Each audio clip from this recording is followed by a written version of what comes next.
Welcome to the hottest real estate topics on the planet, keeping you up to date with all the creative ways to buy and sell real estate without bank qualifying, so anyone can build real income starting today. Here is another great show with Dealmaker Bill and Pete the Rookie.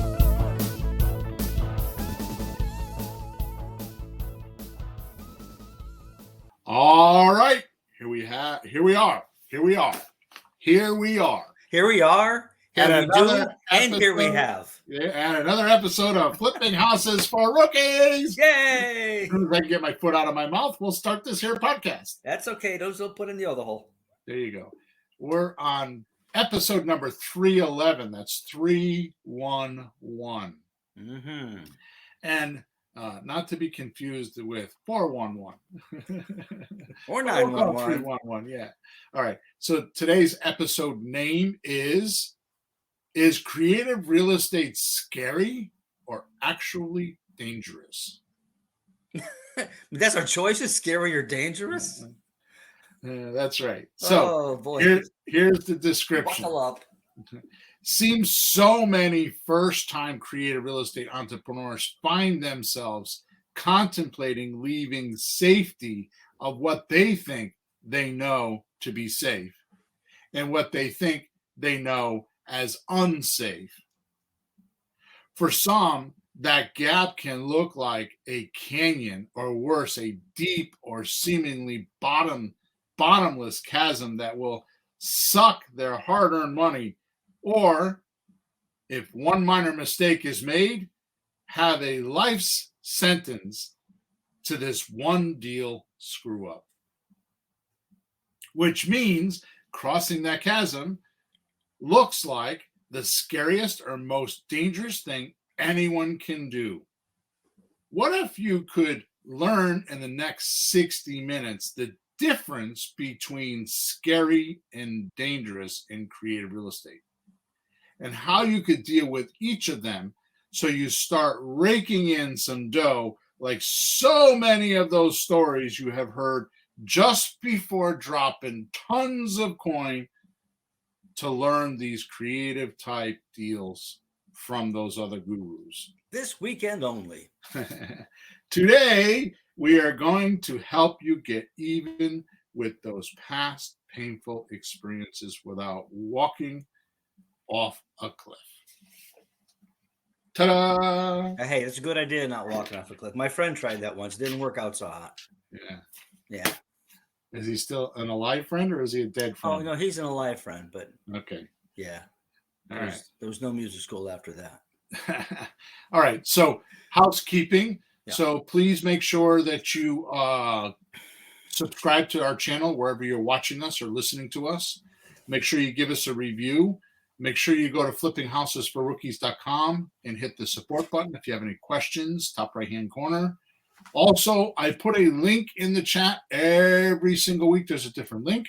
And this week, I have a new book that I wrote, and it's in there. But I will explain that at the end of the podcast because the podcast needs to explain the book. So there you go. You always feel surprised. I know you have books.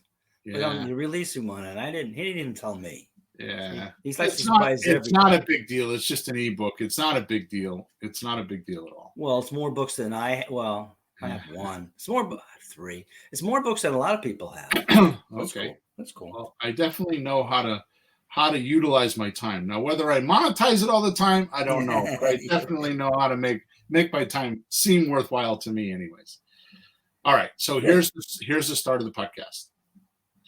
Why is it that so many of us are so bad at differentiating between things that terrify us and things that present real hazard? Like the difference between scary and dangerous. Yeah. Like real or imagined. Yeah. Okay.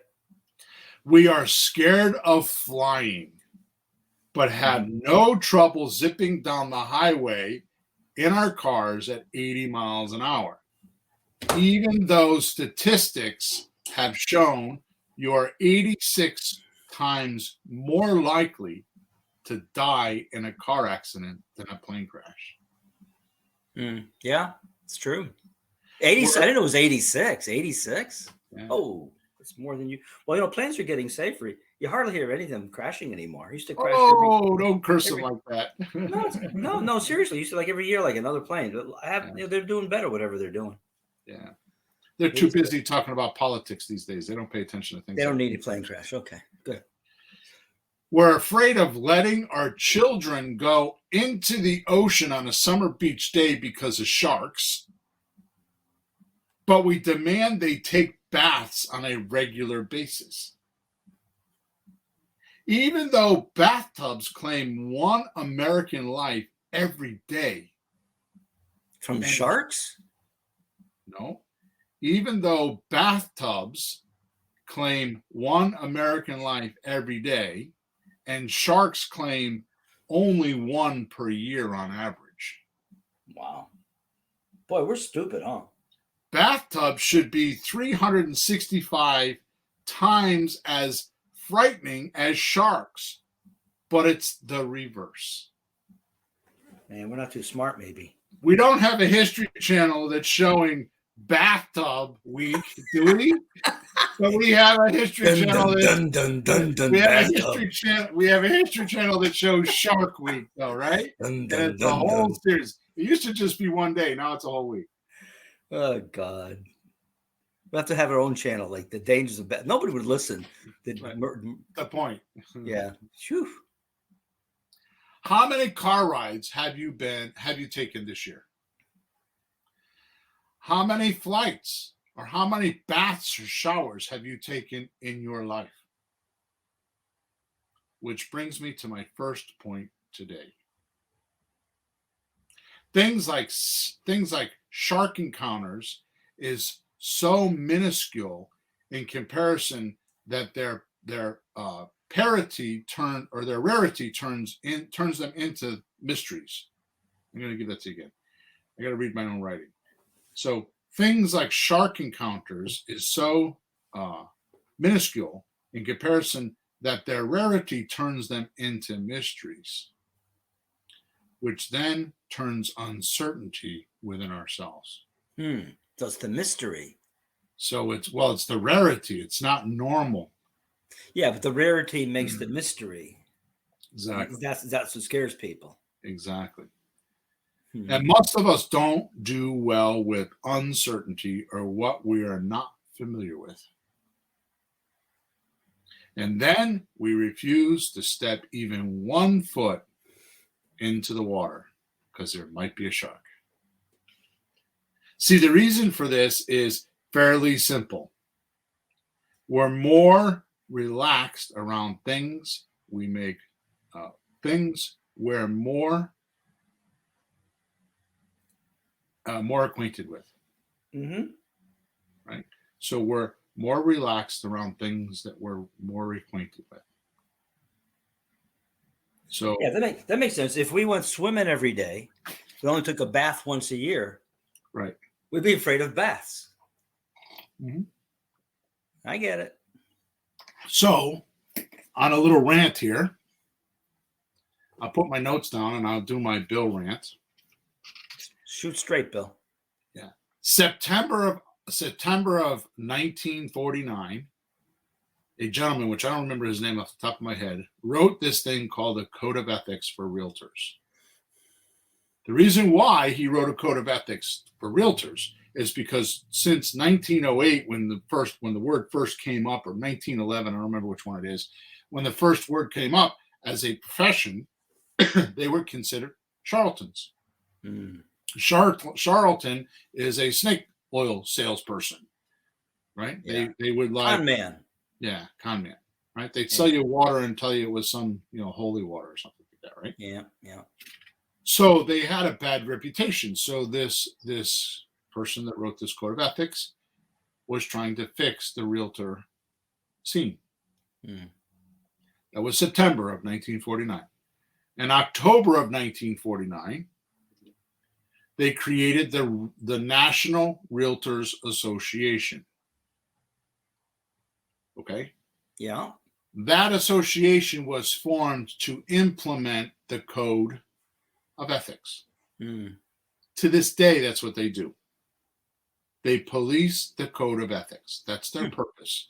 The Mm-hmm. National Realtor Association, that's their purpose. Yep. They only educate based on those rules. So when you go to realtor school, they teach you about how to keep the deposit, how to write a purchase and sales contract. They teach you about all the things that are legally bound to the association. Mm-hmm. They do not teach you. Now I'm talking about the realtor association. I'm not talking about realtors themselves. I'm not talking about like the big realtor companies, like Yeah. Hathaway and I don't know some of the other ones. I don't even know Yeah. Remax. I'm not talking about those guys. Right. I'm talking about the realtor association. They do not teach you how to negotiate. They do not teach you how to deal with the clients. They don't teach you how to find clients. They don't teach you marketing. They don't teach you any of that stuff. How to handle the inspections. Right.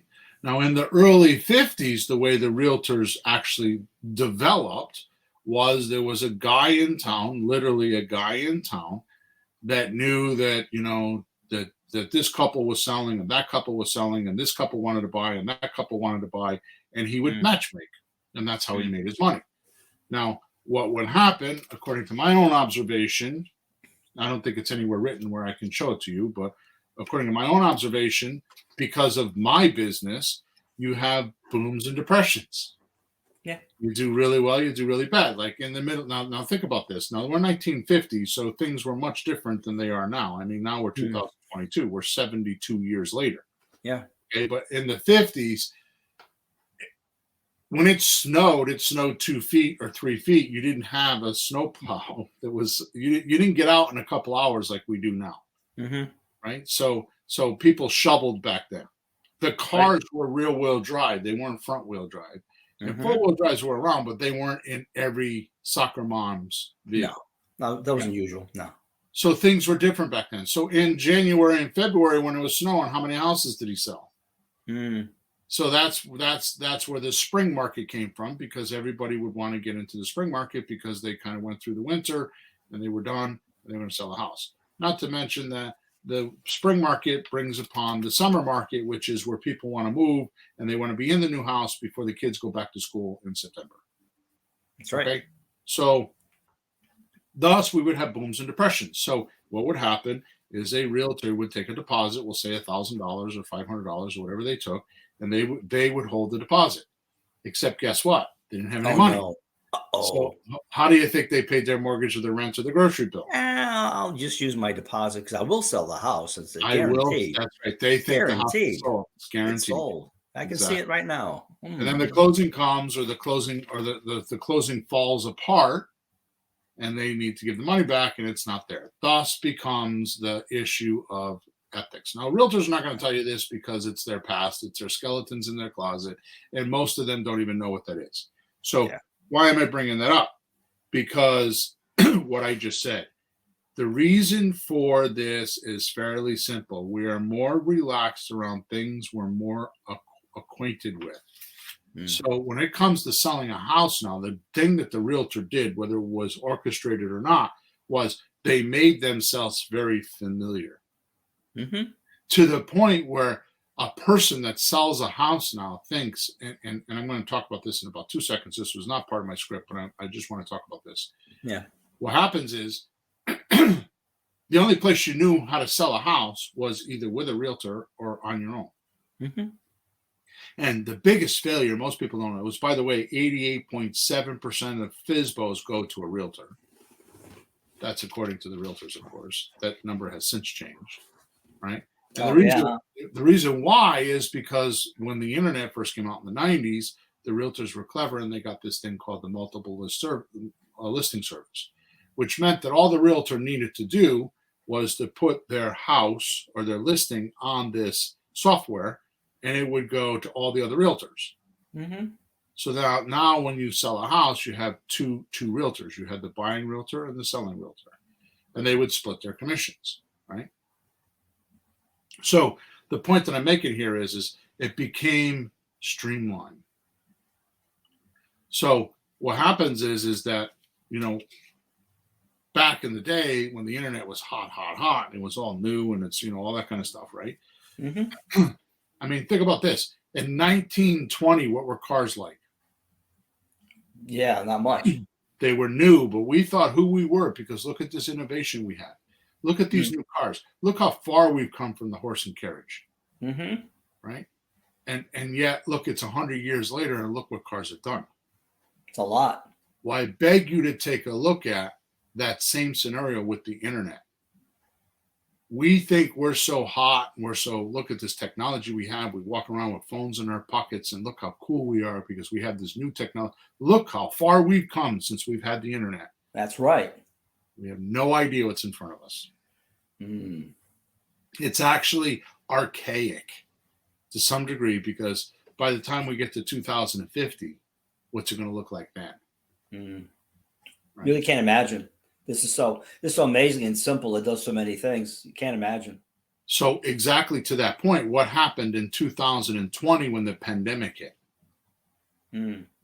People were stuck at home, and the only communication they could have because of and I'm going to say the suppressive government. I mean, I understand that the COVID was there, but I don't think COVID was an accident. Somebody induced it into America somehow, some way, and I believe it was 100% believe it was for political reasons. But that's here nor there. Okay, it is cyclical. I mean, in 1918 we had a pandemic and we had a lot of deaths, but it wasn't run the way we ran it this time. But in any event, there's things like Zoom, for example. Look how big Zoom became. Man, we should take the stock out on that one. Should have, right? Yeah, should have, would have, did have. So the point is that nowadays, because of the pandemic and because of this strangest period of time in real estate, in other words, with the internet and the pandemic and this boom that we have, this bubble because of scarcity, right? It's actually a lie. It's actually one big fat lie. What part of it?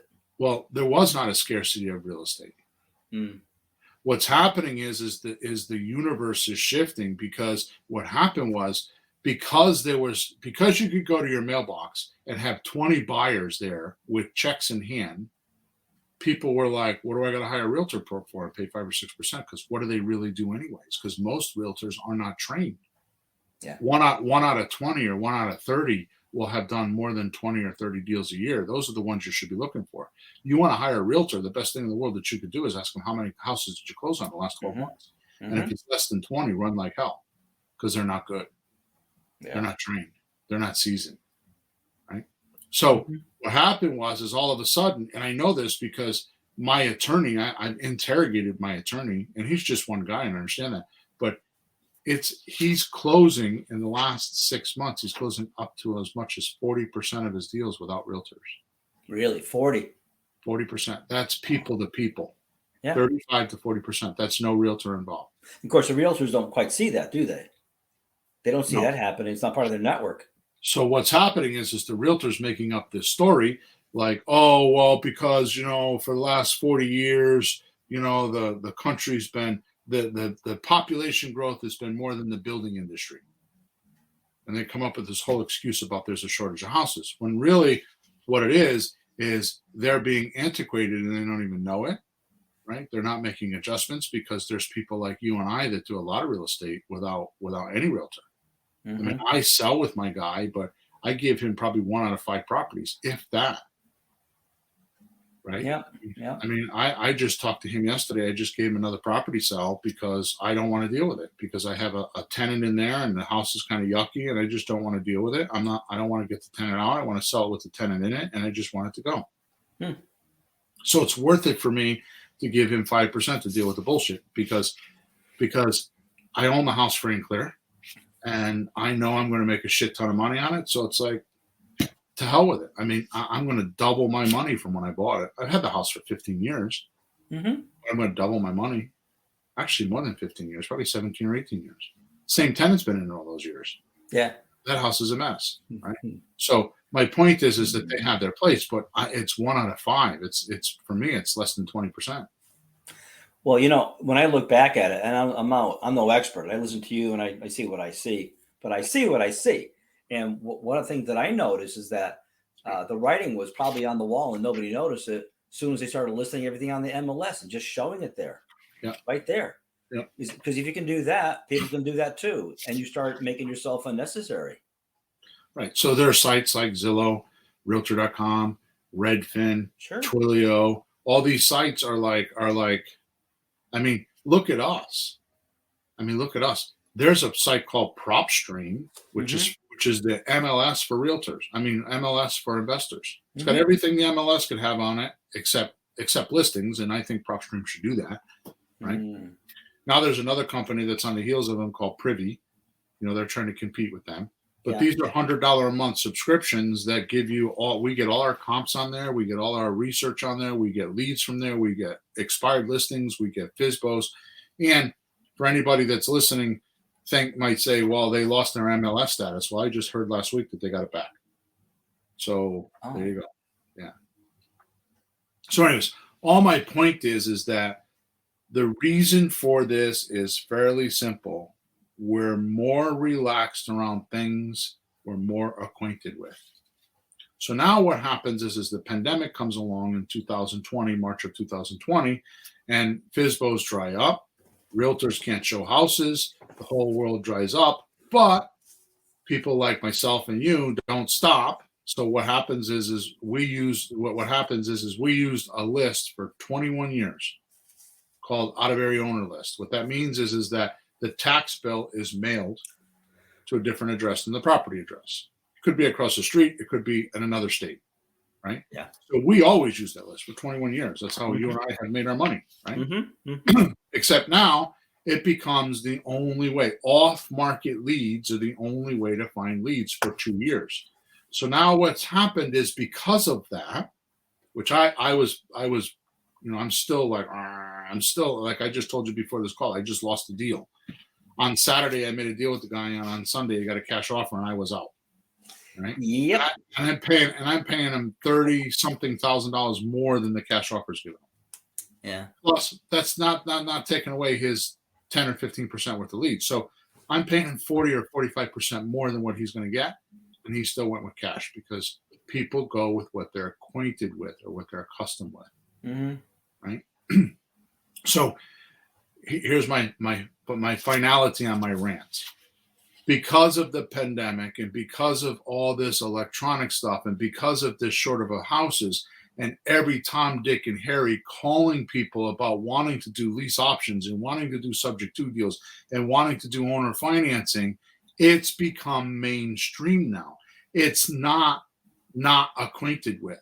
So what's happened in the early 2020s is more and more we get on the phone with people and we hear, oh yeah, I know what that is. Oh yeah, I know what that is. Oh yeah, I know what that is. Yeah. So when I say in my emails, now is the time, it's because evolution itself has made monthly payments until we can pay you off in different variations of like lease options and slot deals and owner finance and subject to deals much more acquainted.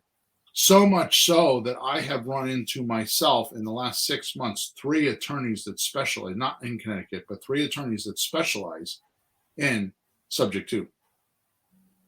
Subject to was voodoo for a lot of gurus, but now what do they say? Because now attorneys actually do subject to deals because they recognize that the government allows it because it's right on the HUD, that the national government HUD statement says subject to funds. Yep, it's right on the list. So this is important. And I'm saying this early in the podcast so I can finish the podcast, that if you're unfamiliar with creative real estate, that's the reason why you're hesitant. And you think there's this abyss of knowledge that you need when it's not true. Right? To start, all you need to do is one lease option. That's it. I started with one subject to deal, and look where I am now. Right? You just start with one deal. So let's move on. So how can we reckon with this gap in familiarity between what we already know and are doing to make money over this unfamiliar territory of making money with some solid guarantees that creative real estate can do what is so often promised? In other words, how do you make the leap from your job to create real estate?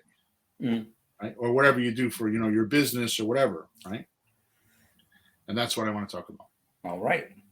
First thing and most important, don't quit or cut off your income that's in place now. Just don't do it. Well, you don't do that even if you want to get another job. You don't quit your job and then go looking. You go look and then quit. Even that, you never do that. Some people do, but that's because they have savings and they can do whatever and they're fed up. And the only reason why somebody would quit their job abruptly like that is because they have transgressions and they're afraid they're going to get caught. Yeah. So they're leaping ship so they don't get caught because they've been stealing or they've been carping about the boss or they're a rumor monger or there's infighting or there's all different things that they do. But other than that, if you're a normal person, yes, you plan, get the other job, and then leave this one. Right? Yeah. My second point is don't let your real estate activities ramrod or cut across your current income lines. So don't quit your job and don't let your real estate cut across your attention units on your job or what makes you money now. Right? Here's what I mean. You have to run a parallel line to what you have until the real estate proves itself. So if you have a job and you're doing this already, then you just run a parallel line to it. In other words, I'm going to explain it. So watch this. We all know this, but I'm going to put it in your face right now. We all have 168 hours a week. Right. 24 times 7 is 168. If we use 40 hours a week for our current income, like for a job or working, we use about 56 hours a week sleeping, which is 8 hours a night. I don't know a lot of people that sleep 8 hours a night, but some people do. And 42 hours a week eating, commuting, family time, church, etc. 42 hours a week is a long time to spend with family. That's a long time to spend at church. That's a long time to spend in a grocery store. That's a long time for commuting. So 42 hours is being very generous. Yeah, that should work. That leaves 30 hours a week of time to pursue your creative real estate wealth dreams without feeling like anything else in your life is being disrupted. Except some Netflix. Yeah. Yeah. So here's my point. What's more dangerous? Not planning your time or doing what you're doing? This is like the bathtub. Right? Yep. So the real reason that you're afraid of or you think creative real estate is dangerous is because you're not familiar with it. And you'll flounder around and talk about how dangerous it is or your protest against it or well, I haven't made a deal in 8 years because I've been studying, right? So this might be one of the reasons people keep studying, so they become less afraid somehow. Yeah. If I keep studying, then I won't be afraid. Well, life doesn't work like that. You have to take a jump sometimes.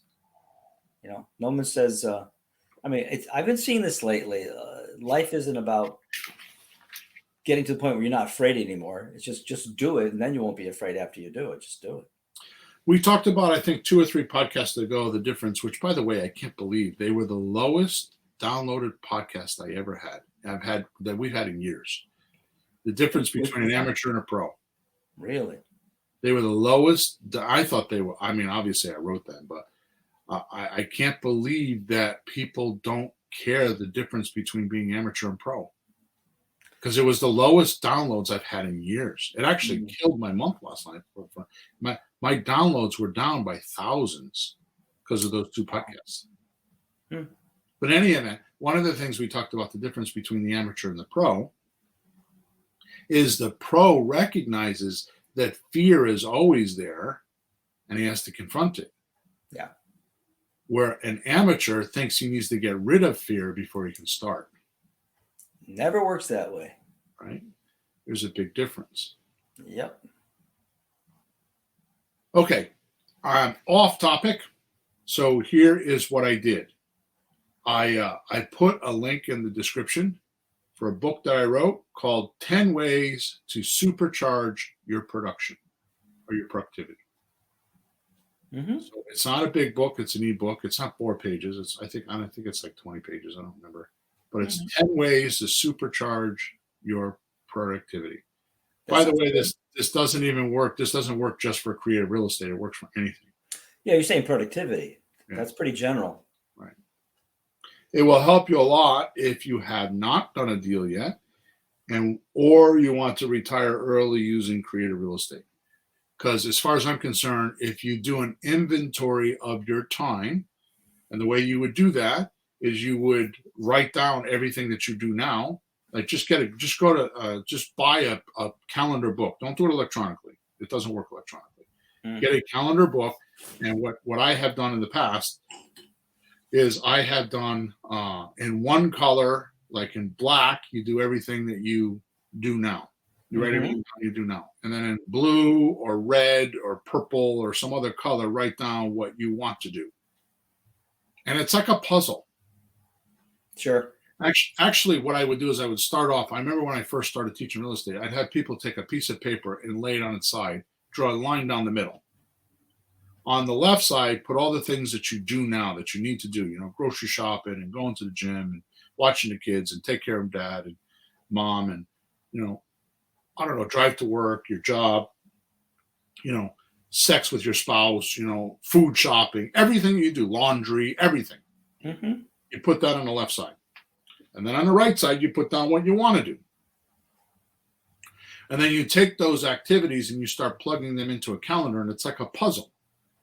Like I do it in pencil because you'll erase a lot.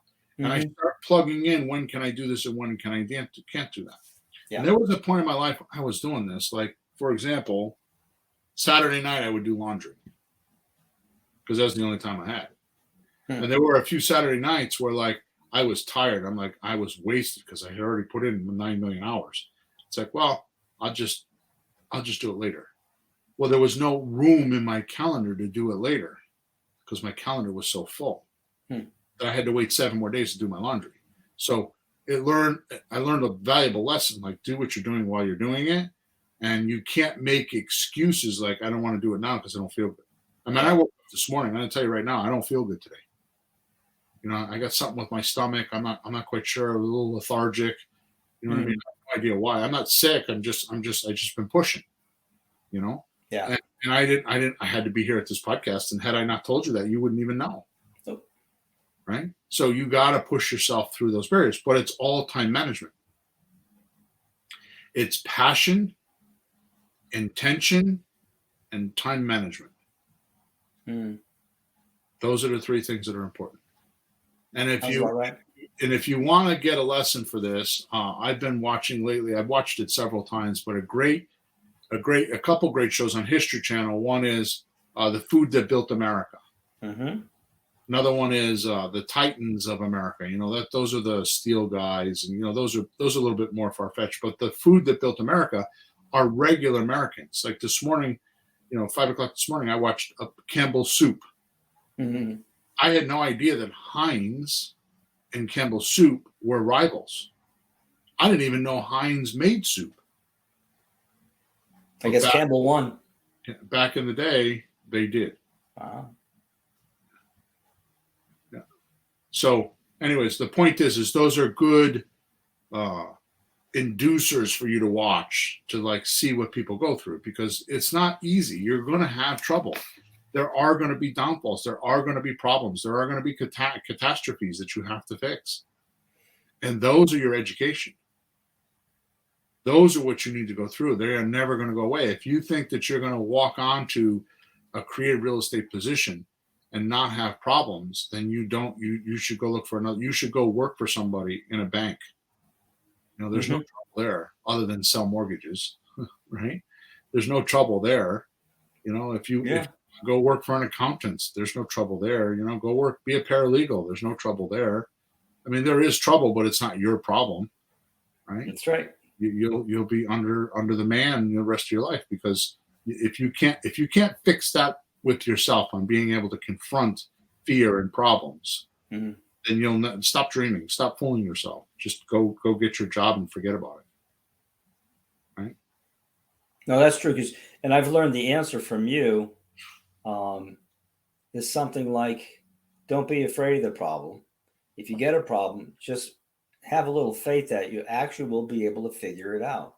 You don't have to know the answer to everything, because you cannot, but somebody knows and you can find it. So just have a little patience and staying find in it. the groups. That's the purpose of staying in the mastermind groups. Like my Let's Talk Real Estate group is a perfect one. It's like there's over 100 people in there that help one another. Facebook groups. That you and I do it. We're part of Jay Connor's Hey, group. Connor. Yeah. I mean, you are more than I am, but I have groups that I'm involved in. I'm doing work right now. We just not official. It's going to be official next week. But Sean's my other partner. We just partnered with REI Replay. Whoever thought that was going to happen? REI Replay is the biggest software company in creative real estate. That's insane. That's crazy. And we just hit it off. And we have a whole new, because of me, and Sean does a lot of it, but a lot of it's my ideas. But because of Sean and I, because of what we've been doing for the last 2 years, it's going to trigger a whole new evolution for real estate. Right? All right. To some, starting in creative real estate is like throwing yourself off a cliff and assembling an airplane before you hit the bottom. Wow. You don't need to do this unless you're like me and have a personality that likes this type of a challenge. Me, I throw myself off cliffs all the time. Mm-hmm. But you know that. I know that. I'm on the cliff. I'm on the cliff trying to put the airplane together. Wait, Bill. Wait, not yet. I'm putting the plane together. Don't jump so fast. Oh, shit. There he goes. I better go too. Wait a minute. I got 2 parachutes. You could do like most and leave your safety zone, but do it safely. Okay?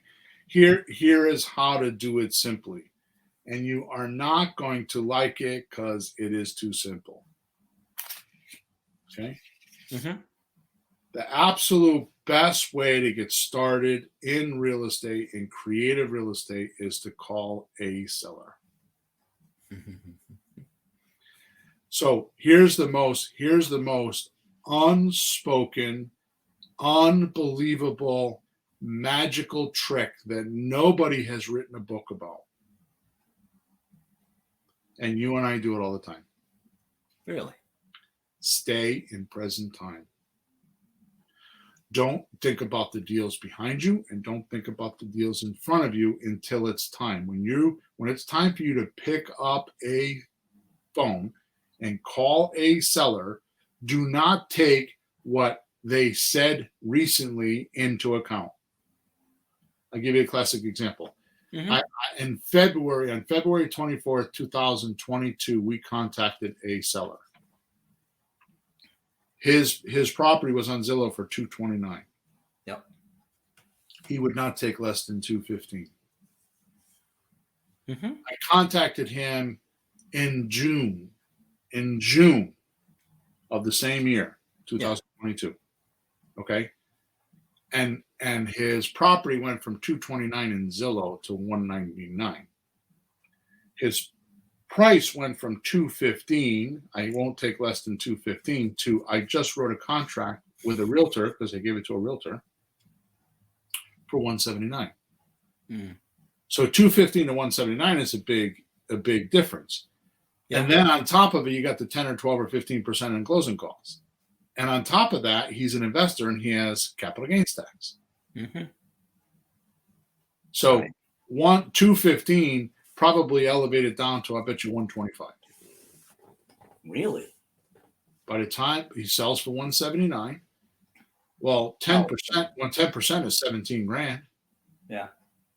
Right. So we'll say it's $20,000. So now it's $170. So it's $180. Now it's $160. Yeah. Right. And then you got capital gains tax on there. All right, maybe $140. 130, $140. It's a long way from $215.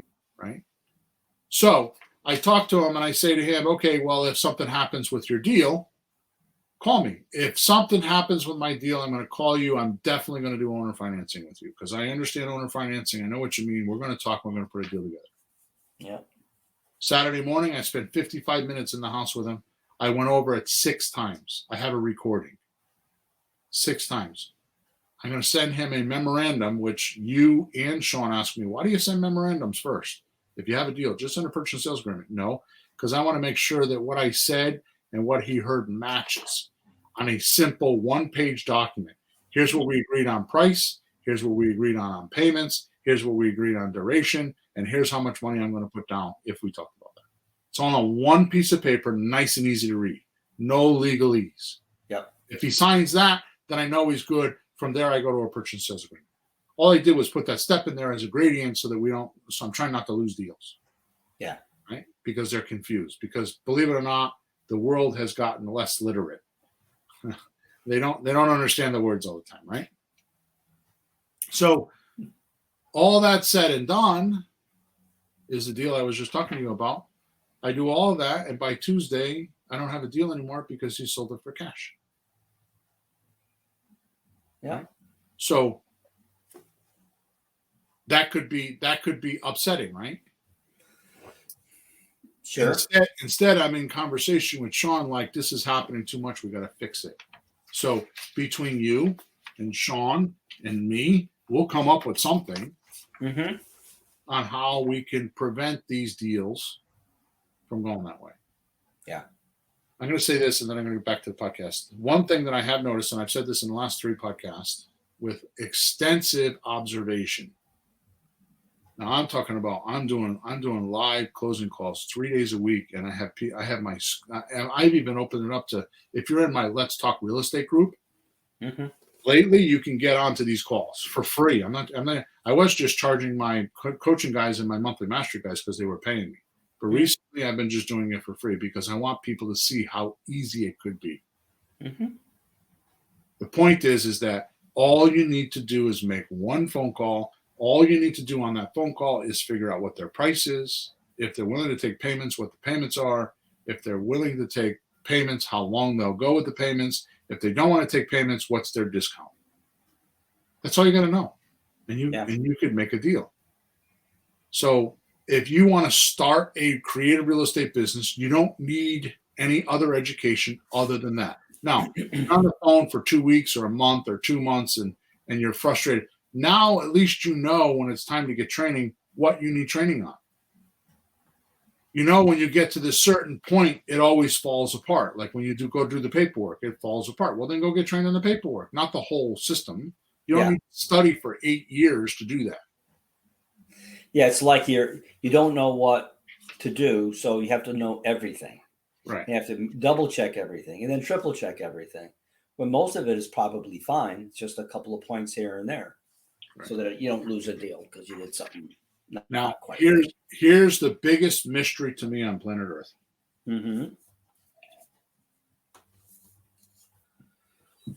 If you don't know how to buy a house, and you've never done it before, why are you trying to buy a house? You should be talking to sellers to learn how to talk sellers, not buy a house. This is jumping off the cliff and having to build an airplane before you hit the bottom.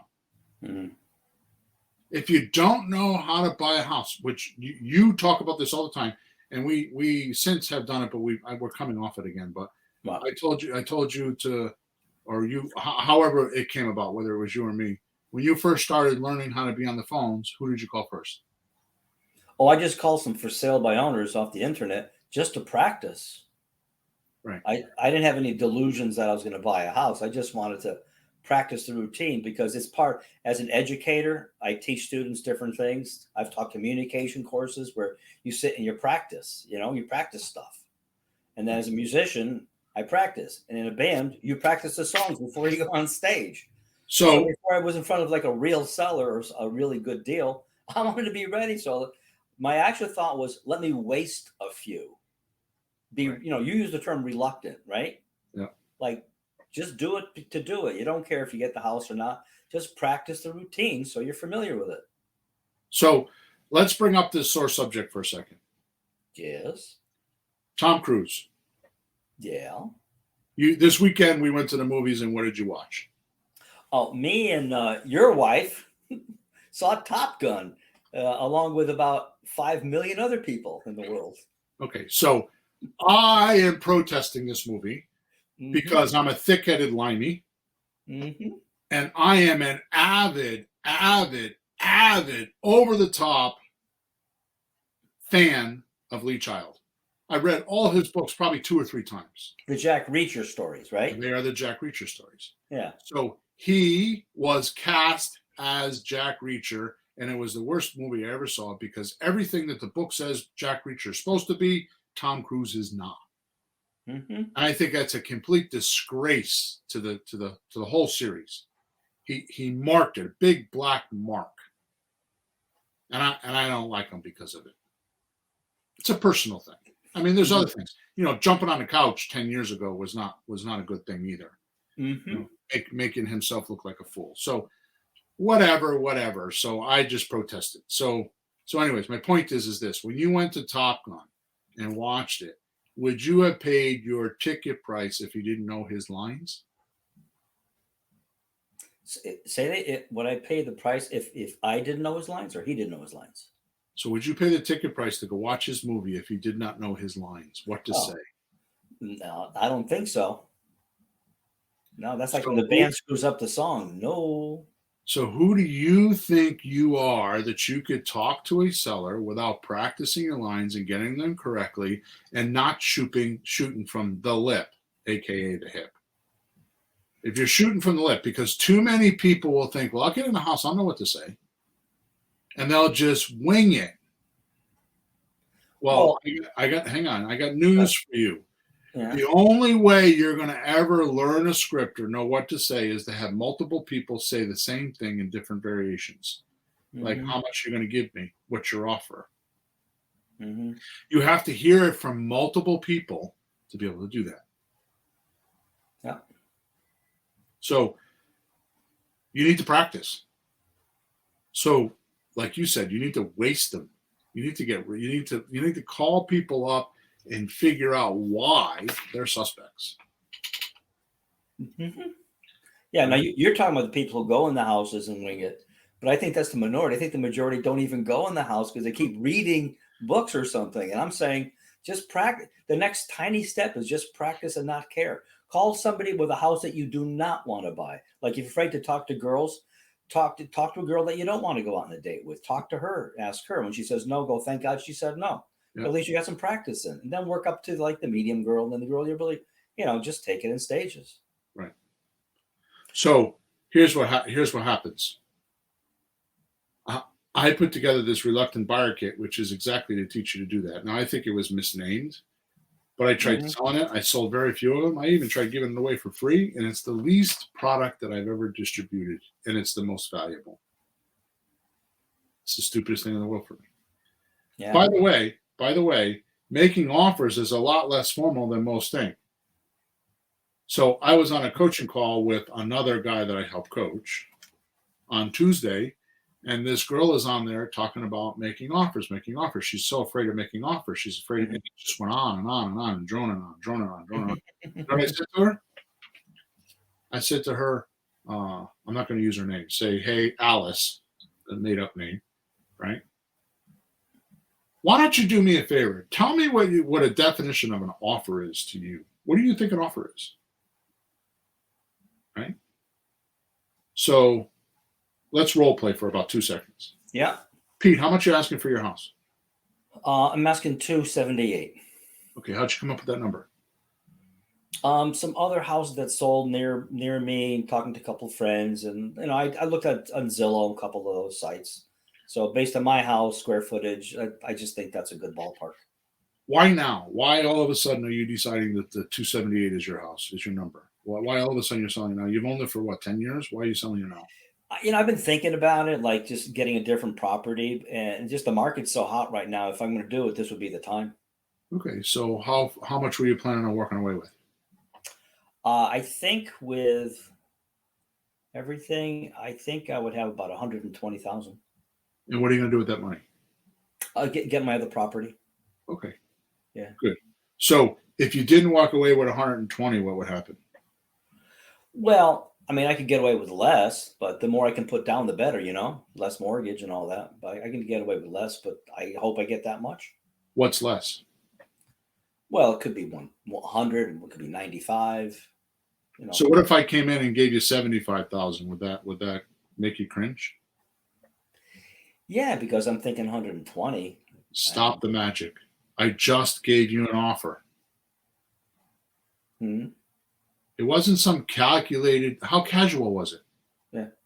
I just gave you an offer. If I give you 75, is it worth it? Would you do it? Mm-hmm. By the way, 75 is a really low number. I mean, we're just role playing, but Yeah. the point is, first of all, I got off a price, his 278, and I got down to how much he wants in his pocket. That's right. I'm negotiating how much he wants in his pocket, which is a huge tactic within itself.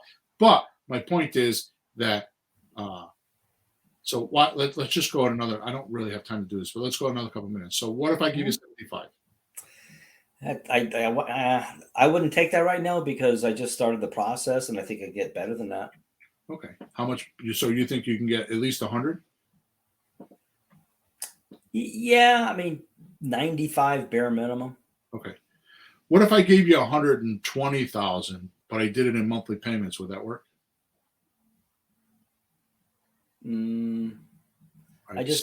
Stop the magic. I just gave him another offer. Yeah. I think people, what they don't get is that the first thing you say isn't cast in stone. You're having a conversation. It's like, where do you want to go eat? What do you want to have? Like, no, I don't want that. You go back and forth 5-6 times. Right. And you can do that, and you do that all the time. So number one, the offer is misunderstood because they think it's some solid, like I got to give a deposit. And again, this is going back to unfamiliarity, right? Because with a realtor, when you give an offer, you have to write a purchase contract. You got to give them a check for $1,000 or earnest deposit, and it's through the realtor, and it's this formal process. And there it is. You're done. You make that the offer. The offer is final. The offer, and it's final. But what we're doing is we're not doing that. We're just talking to the person and taking their temperature on price, on discount, or payments. Yeah. And if they don't agree to either one of them, and if you're on my live closing calls, you'll notice, okay, I'm done. And I just get off the phone. Mm-hmm. And that's why it's so important that people should listen to you. 2 reasons. Here's my 2 cents from the rookie here. When you hear Bill talk, it's not like you're talking or listening to a lawyer or a realtor or an accountant. You're talking to a person. And he sounds like a person. Right. And you can sound like that. And you can talk to people like a person. But then you'll hear the offers go back and forth. What's the least you would take? Is that the best you can do? I use that to book a dog vacation for my dog. Lady charges $35. And she says, well, how much you thinking is? And we had her for 2 months last year. It was longer, so she gave me better discounts. This week, here's just 2 weeks. It's not long. So I said, well, what's the least you would take? Well, that's the best you can do. Okay, 25. I saved $10 times. I saved $150. Yeah, a day. And my wife, didn't know how to do that. I said, Mary, you've been to the real estate things. Next time, just ask the questions. But, let Pete do it, But, you can use that any place except the supermarket because, there's prices. But I was at Home Depot. They didn't know the price of the 2 flowers I was trying to buy. And she made me wait. The guy had to come from outside, come in, go back, get the other thing. And I'm waiting. She says, don't worry, I make it worth your while. She took $5 off. Okay, fine. So I saved $5 for standing there for 3 minutes. I'll take it. Yep. It's just people will talk to you. You can ask them questions and you can change the numbers a little bit. Exactly. All right. So now let's get down to scary or dangerous. Okay. See, failing is scary. Mm-hmm. I get that. Failing's scary. Mm-hmm. Okay. I'm going to come back to that in a second. Wasting 2 years, 5 years, 10 years, trying to protect yourself from a bad deal and know everything there is to know. Just in case. For financial reasons is dangerous. Can I add stupid? Yeah. Sorry. The great irony is, as humans, we only learn by doing reach and withdraw from our mistakes. We have to reach, make a mistake, withdraw. Oh, I won't do it that way again, and then do it again. Yeah, learn. It's called learn from your mistakes. It's fine. Right. I don't propose making too many mistakes, but don't worry about it. Wasting your life trying to prevent fear is the most dangerous thing we can do. Learning to use that fear, learning lessons from it, is the only way to by the way, get rid of fear. Mm. So the only way that you can make fear disperse in your head, in other words, go away and make it so it's not fearful. So in other words, you trip and fall down the stairs, and now you're afraid of stairs. Mm. The only way you could turn that fear of stairs away or make it so you're not fearful of it is to turn it into a lesson. Yeah. So now what happens is when you see stairs, I'm like, oh, I better not do that again. And now you're like, oh, okay, now I can climb up the stairs because now I know not to do that again. Right. It's called get back on the horse. Of course, you want to figure out what you shouldn't have done or what you could have done or what you would do next time. So you just do it better. That's the learning process. Right. So now you may think what is more dangerous than you taking your first step onto the high wire of creative real estate and doing it without a net. You're going to be like, no, I want to do this so I learned my mistake. I want to see if it happens again. Mm. It changes the whole perspective of looking at it as fearful. Mm-hmm. I mean, come on. We have spent endless hours showing you, meaning Pete and I showing you and talking about how safe it is. And you're still fighting with yourself. You're still coming up with reasons and excuses not to do it. You're letting life get in the way of your passion. Well, maybe real estate's not your passion. That's why it's getting in the way. Mm. Right? I mean, what's your plan otherwise? See, I'm more afraid not to do it than to do it. Yeah, that's my point. Right? I'm like, I look at my life and go, crap, if I don't do this, I'm screwed. So I've had some successes. And I'm just looking for the next few, you know? Look how you've lived your last 2 years compared to your last 50 years. Mm-hmm. It's a massive difference. Mm-hmm. I think it's my evaluation, but I think it is. No? It is. And it wasn't even anything like huge, but for me, it was a big difference. No? I took the summer off, not work, and I pulled it off and went away. No? I mean, I couldn't have done that at all a few years ago. So I mean, we teach you just buy at 80 cents at $1 or less if you're worried. The market never tends to change more than 20%. I mean, some markets like Las Vegas and Florida, but those are freaks. The average is 20%. So if you're worried about the market going down, the market has the market is up 20% right now, 25%. So just buy it at 20% discount or 25% discount. That's all. You're in control. Yeah. Hell. But if you ever get a little upside down, all you do is wait a little longer. Yeah. You just stretch things out. What if they don't let me? They have to let you because that's what's going to work. What choice do they have? Yeah. Do lease options at first. There's no legal ramifications to ducking out of a lease option. No, that's almost like being a realtor. I'll sell your house, maybe. Yeah. Right? That's the closest thing to being a realtor. Practice talking to sellers before you buy, and you may run into a deal. Don't try to buy a house. Just practice talking to sellers. Oh, after I talked, I think I talked to 3 people, and one said, "You want to see the house?" And I don't know if I was buying it up, but I was like, "Somebody's gonna let me see the house," and you're surprised. What'd you do? And you liked the house. We didn't buy it, of course, because you have to see more than one. But I was off and running, like I'm in a house. 4 weeks in. So check this out. Yeah. And I think I'm going to do a podcast on this next week, but I'm not sure. This other coaching group that I'm in, that I'm helping this other guy out. There's a guy in there, and he's just a whiny baby. Okay. He I get up at 5 o'clock in the morning, and I just push myself, and I just can't this, and I just can't that. Right? So I said to him, what you need is a partner. So this was a month ago.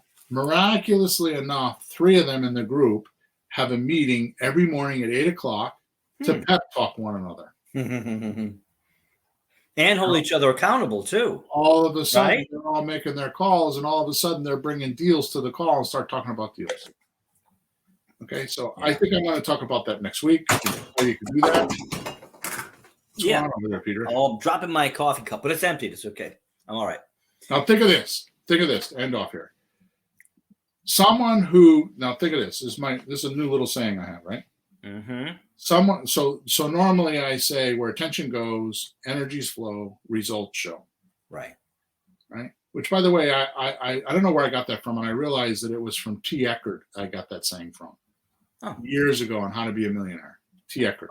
I think that's where I got it from. I just recently remembered that. I don't know why, but good. Anyways, someone. So listen to this. Someone who creates something purely out of passion is called a hobbyist.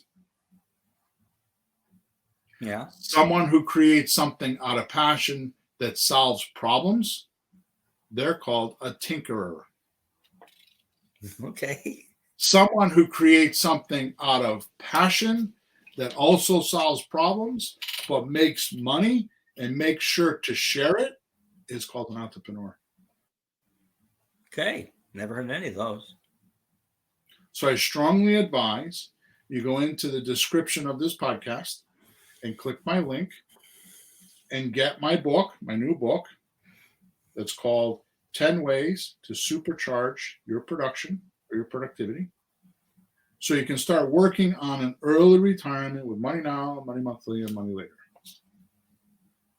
So in final, because we're done, all I have to say is if I had my way with every listener right now, and there's thousands of them, thousands of you listening to me right now, and Peter, here's what I would do. If I could wave a magic wand over each one of your thoughts, here's what I would do.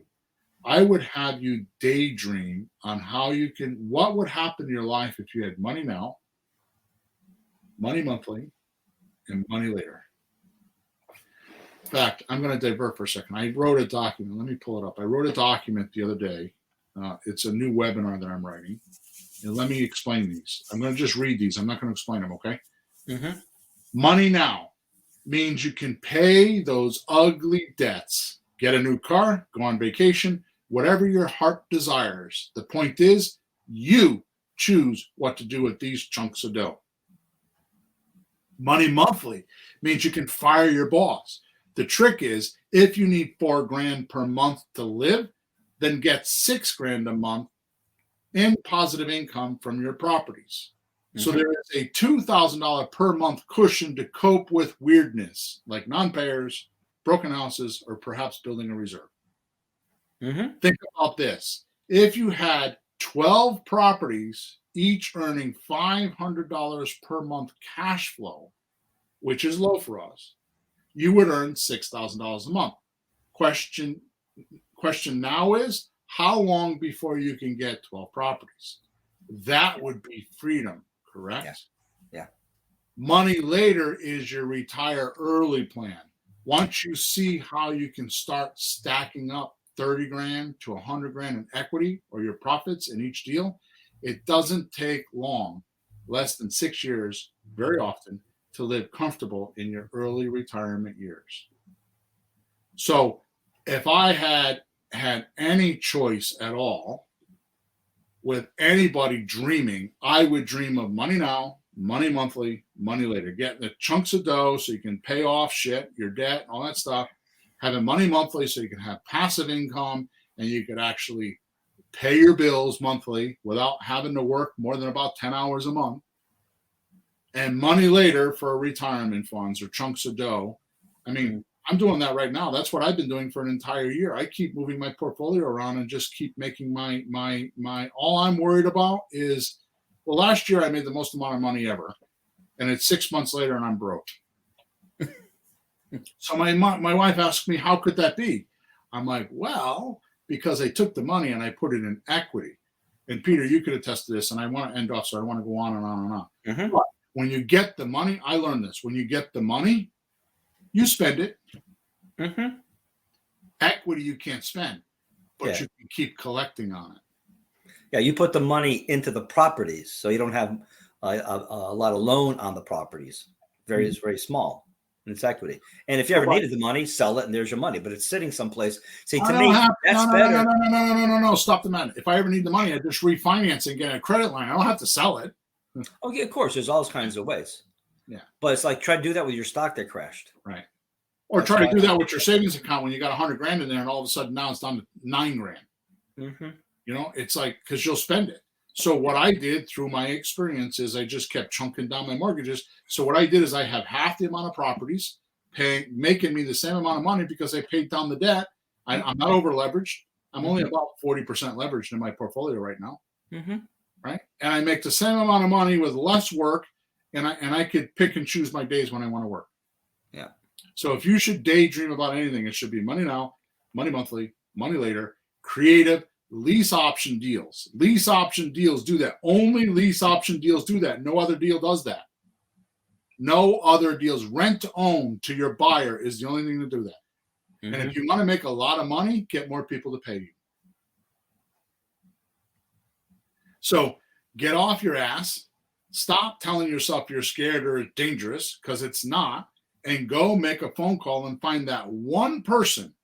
I have a coaching client in Alaska that's got 2 properties or 3 properties, and he makes more than he needs to make. And he's like, what, 30 years old or 35 years old, 40 years old. Mm-hmm. He doesn't work. He lives in Alaska in some bungalow somewhere and just has it made because he's got 2 or 3 properties, and he just does what he wants. He comes and goes.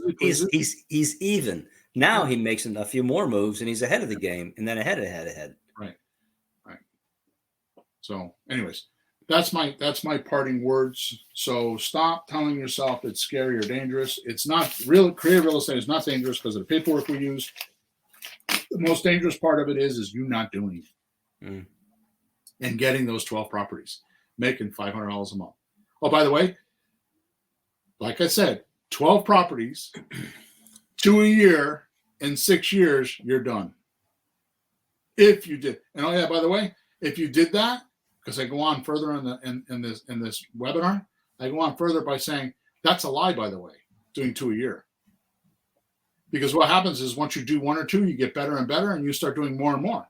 Sure. And it cuts down to 6 years because you did one deal, you got used to it. Then you do another deal, you got used to it. Then you do another one. By the time you get to 3 and 4, it's like only a couple years later.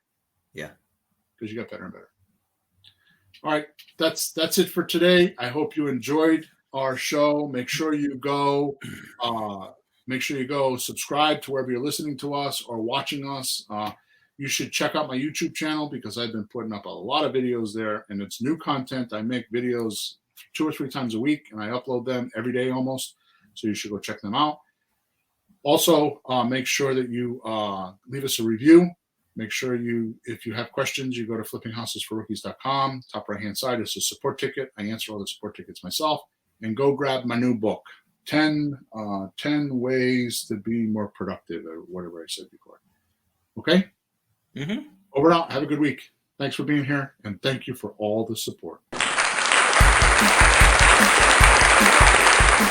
Thanks for tuning in to the hottest real estate topics on the planet with Bill and Pete. If you want to continue learning how to buy and sell real estate without money or credit, head over to flippinghouses.club for some cutting-edge real estate wealth tools. Or contact us at info@flippinghouses.club.